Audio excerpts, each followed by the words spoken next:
Professor Lumumba, you have had a very active private and public life as a practitioner of the law. I know that you were a director at the Kenya School of Law, CEO, the Anti-Corruption Commission. Of course, you're also known as a very eloquent orator on many subject matters. And having worked in the public and private sector, and in your experience, what are some of the issues that demand that the church must be involved in advocacy? Thank you very much. Let me start by thanking the Provost for raising very fundamental issues. The most fundamental that you raised was at the very beginning when you defined the church. There is the tendency in this country, as in most, as you rightly said, to think the church is the clergy. The church is us. And in this country, one of the most debilitating things is hypocrisy. We are hypocrites. Yeah. And I've said at one time that in Kenya, those who claim to be Christians, and I use the word claim very deliberately, when the chips are down, the blood of ethnicity is thicker than the blood of Christ. Yeah. And you can begin to see it now in Kenya. You now have elders of different ethnic enclaves crowning their leaders. Then on Sundays and Saturdays, they go to church. And I'm suggesting that if this country is to realize our potential, we must have men and women of courage and consistency. I've been in different spheres of life in this country. I remember when we were making the Constitution in the early 2000s, I met some very good men, but I met some of the most hypocritical individuals in this country, and they are still alive and working, and some of them want to be the presidents of this Kenya, and you will elect them, their hypocrisy notwithstanding. So that is, we must condemn such individuals, but you will not condemn them? No. They'll be coming to church. This is the season. You'll place your hands on them, these hypocrites, and we know them. They are the same people who now want to amend the Constitution. The hypocrites. They want to amend the Constitution because they are mannerless. You don't amend constitutions because you are mannerless. I'm saying this because the church must be the salt of the earth. You know, I want to conclude with two Bible references, if only to situate it in the Bible. One of them is to be found in Isaiah 6. And many of us read Isaiah 6 and we don't go to the root. You go to 2 Chronicles at chapter 26, you meet a king called Uzziah.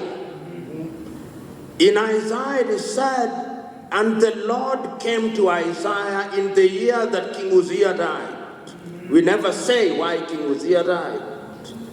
Uzziah became king at 16. And it is recorded in the Bible that during the whole period that he listened to Zechariah, he did good things. He reigned for 52 years. But when he became powerful and arrogant, he wanted to perform a sacrifice, and we are told Azariah and 8 courageous leaders told him, you cannot. But he did, and he became a leper, and he died a leper. We have too many latter-day Uzziahs in this country. And until the day that we eliminate them, you can change your constitution what all you want, it will never be the same. The second, and I conclude, are also to be found in the Bible. One is a story that you are familiar with, the story of John the Baptist and Herod Antipas and Herodias. He condemned evil. And this is the role of the church, to condemn evil.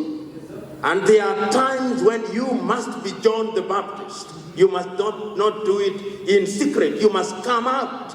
And when you do that, and the provost alluded to it, you must be aware that Salome will ask for your head. How many of you here are prepared to have Salome seek their heads? The last one is to be found in the book of 2 Samuel at chapter 12. It's a little story that I love. And the Lord sent Nathan to David.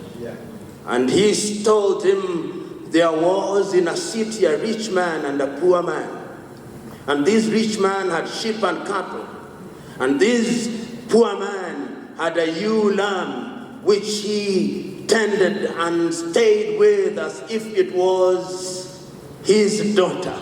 And then there was a traveler, the Bible says. And the rich man took the ewe lamb and slaughtered it for the traveler. And David says, if there is such a man, he must be punished.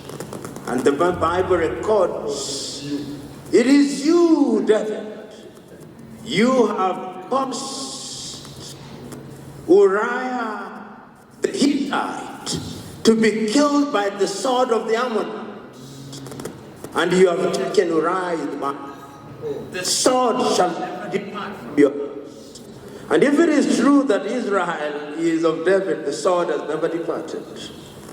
There are times when you can confront latter-day Davids in that way. My experience is this crop of leaders and politicians that you have do not deserve to be approached in the Nathan way. They must be approached in the way of John the Baptist. That is the only language that they understand. There was a time in this country when we had men and women who stood. I remember so very distinctly the then Provost Henry Okolo, Alexander Kipsang Muge. I remember even the Reverend Joya in his day, the Reverend Dikaru at Teresia. They were there. The Reverend Bishop Gitari in Uganda, Janani Luwum in South Africa, Desmond Pilo Tutu, and many others, Emmanuel Cardinal Milingo in the Democratic Republic of Congo. In other words, even if you are alone, you must speak the truth. And the truth will set you free. It doesn't mean that we don't make mistakes. Remember, one of the ways in which this political class disable us is to conspire against you, is to lie against you. But time as a way of demonstrating your consistency. My provost, when he made the sermon, I sent him a message because I felt the Spirit was now with him. How many? This Baba and Mama establishment that are now around, these crooks, they are crooks. You must call them out because they are also confusing the congregation. And they are talked about in Paul's second letter to Timothy at chapter 3. In the end, there'll be a form of Christianity. That form of Christianity is alive and well. And it is incumbent upon us to speak about and against them. And then there is this thing that you love quoting in the book of Romans. You must ask yourself, when Paul wrote that letter, he was in jail. And you must ask yourself, who was the scribe at that time? This is theologically controversial.